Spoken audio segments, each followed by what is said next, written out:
ఇది కాదు ఈ ఛాలెంజ్లు, లేకపోతే వెటకారంగా మాట్లాడడం. నేను వెటకారంగా మాట్లాడడం మొదలు పెడితే అది నువ్వు ఎక్కడో ఊరేసుకుని సావాలి. ఏం వచ్చేస్తుంది? నన్ను గుడ్డు గుడ్డు గుడ్డు అంటున్నావు, నేను పప్పు పప్పు పప్పు అంట. ఏమొస్తుంది? జనానికి ఏమైనా వస్తుందా?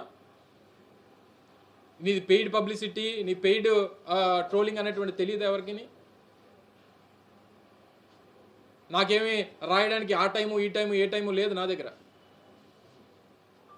నాకున్నటువంటి రాజకీయ అవగాహన, రాజకీయంగా నాకున్నటువంటి ఆలోచనలు, ఇక్కడ ఉన్నటువంటి మేధావులు లాంటి వారితో చర్చించి తీసుకున్నటువంటి సమాచారం ఇదే తప్ప నాకెవడో వెనకాల రాసిచ్చినటువంటి ఏ టైము లేదు నా దగ్గర. వర్ధంతికి జయంతికి తేడా తెలియనట్టు నువ్వు కూడా మాట్లాడేస్తే నీ గురించి. అందుకనే నేను ట్రోలింగ్లో నేను కాదు, నువ్వు జాతిపెద్దవి. నువ్వు